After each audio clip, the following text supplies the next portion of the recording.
most of last year. He led the Browns to the playoffs. Now he's on the Indianapolis Colts. He logged the fastest top speed of his career, running 18.76 miles per hour. He threw over 300 yards passing through the air, had 3 touchdown passes, and he looks like a top half of the league starting quarterback. How is that possible? So, I mean, it's funny where last year, you have to remember how the season ended for Joe Flacco. So we know that he's capable of reaching. I mean, it's kind of been his career. It's like he's capable of reaching these heights. He had a stretch in the playoffs where he did it and won a Super Bowl, but he's also capable of having bad games. But I think the combination of understanding that about Joe Flacco and also accepting that he is not anyone's quarterback of the future. It's like, yeah, I think there probably are some quarterbacks. You hear Cam Newton talking about himself all the time. Like, there are some quarterbacks who probably could perform better. I need to say one thing really quickly. Okay. If we're going to use the phrase, remember how last year ended, I want you to remember that on any Dak Prescott topic we do moving forward. Okay. What about I will never remember how last year ended. We have Karen Foxworth on one side of the show, and the other side we have make sure you save that energy for Dak Prescott guy. Wow. What is required of me is to fill in the space that's needed. When you go too far in one way, you're like, Dak needs to be out of the league. You're like, hey, I never relax. said that. When you go the other way, and you're like, they should bench Dak. He's terrible. Now you go the other way, like, hey, Joe Flacco should be starting for every team in the league. And I'm like, all right, well, let's remember that he's Joe Flacco. I said Anthony Richardson was the future of the sport, and Josh Dobbs was the top half of the league starter. Trust me, my credibility is not there on this. You don't need to defend. Anyway, I think that's the point. It's like Joe Flacco is too old for anybody to believe that they can coach the bad Joe out of him. And he's still, like, he's smart. Arm talent is still there. He can pick a defense apart every now and then. Jaguars defense is terrible. Like, that's a big part of this, right? Like I understand that we want to celebrate Joe Flacco. I also want to celebrate Joe Flacco. But, like, this defense is awful. And that is a big reason why Joe Flacco was able to play so well in this game. There's a lot of Sam Darnold in this conversation to me, right? Yeah. Like, we saw last year in that Browns playoff game, Joe Flacco, it did not end well. And that was because they got behind early. They were playing a quarterback who was on fire for the entire game. And Joe Flacco had to keep up, and it did not go well. He pushed the football, led to interceptions. That's the weakness with Joe Flacco is if you force him into passing situations, he's going to turn the ball over. Okay, that's nonsense.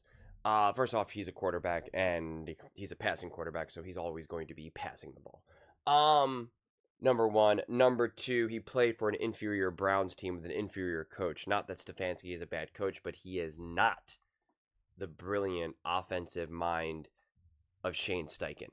Okay? Shane Steichen has had more success than any other, offensive-minded coach that Joe Flacco has honestly had, especially recently. It has nothing to do with the Jaguars' defense because other quarterbacks have played the Jags, and although they've done well, they haven't put up these numbers. Okay, that's just a reality. There's plenty of other teams, other quarterbacks that have not did what Joe Flacco did. 33 for 44, 359 yards, 3 touchdowns. Okay? He wasn't just taking advantage of a bad defense. The throws that he was making were insane. Absolute, utter insanity.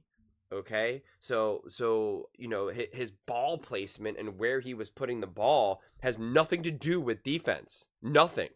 Okay? He wasn't just taking advantage of wide open wide receivers. He wasn't just throwing the ball 5 yards down the field and then having a wide receiver or a running back or a tight end just rip off 60 yards. That's not what happened. That's what happens when you take advantage of a bad defense. Or you can just keep handing the ball off all day and you can get 5, 6, 7 yards. That's taking advantage of a bad defense. Everything that Joe Flacco did has nothing to do with taking advantage of a bad defense. None. In fact, he was even flushed out of the pocket many times. Okay, and yet he still made something happen. So that's just kind of absurd. I mean, we can look at his numbers. He was the second best quarterback in the NFL in Week 5. I mean, that's just wild. He had to drop backs with pressure. 11 Okay, so he was being pressured. He had to scramble 4 different times. Or no, he was sacked 4 different times. So this idea that Joe Flacco is just is just taking advantage of just this, oh gee golly, bad defense. I mean, I think that's just that's so misleading. You know, everything he did was quite special, and it was because of what Joe Flacco and what Shane Steichen were able to dial up. Imagine if they actually were full strength. I mean, they win that game, which is funny because I talked about this in a previous video, where in multiple videos, and a lot of Colts fans were actually got upset because I said the Indianapolis Colts will be better with Joe Flacco, and that's the proof is right there. You immediately had a quarterback that skyrockets to the top of the list, right? Your third down conversions immediately go up to like second best in the NFL when before they were like bottom 3. You have a quarterback who's throwing like 70+% completion percentage versus Anthony Richardson, who was like 50% completion percentage, right? I mean, it's just Flacco is the grown-up of the offense, right? He's the unquestioned leader in those moments, and everyone knows it. The other teammates know it. That those things matter. He's calm in the pocket. He makes tough, easy, and really, strategic risk taking. So I mean, I was just amazed by Joe Flacco, quite frankly. And this idea of like, well, Joe Flacco, you can't outcoach the bad, and Joe Flacco has not had true great offensive coaches over his career. So this whole idea that we know who Joe Flacco is just nonsense. He played in a different era, quite frankly. He played in the defensive era, and he won a Super Bowl.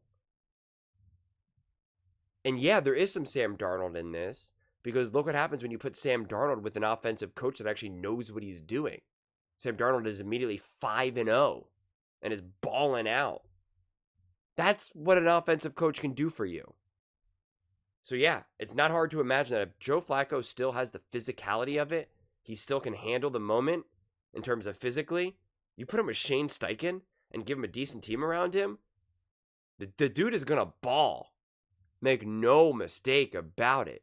None. I mean, opening drive touchdown. I mean, it was precision. Everything he did. I mean, he knows when to check down. He knows when to stretch the field. He knows when to take a chance. And Greg Olsen said this. He said something great, and it was about a different team, actually. But I wrote it down. Because he said, you gotta know who you are. That is the benefit of a seasoned veteran like Joe Flacco. He knows who he is. He's not trying to impress anyone. He's not trying to play for another contract. He's not trying to prove to the Colts that he's the next franchise quarterback. He's not trying to be Patrick Mahomes. He's not trying to be Tom Brady. He knows who he is. He knows his role. He knows he's there to execute the vision of Shane Steichen. He understands that. And he accepts the mission for what it is. I mean, the fact that they were able to have this much of offensive production and not even be full strength, right? Not your main offensive, weapon and running back, like the fact that he was down and 2 linemen.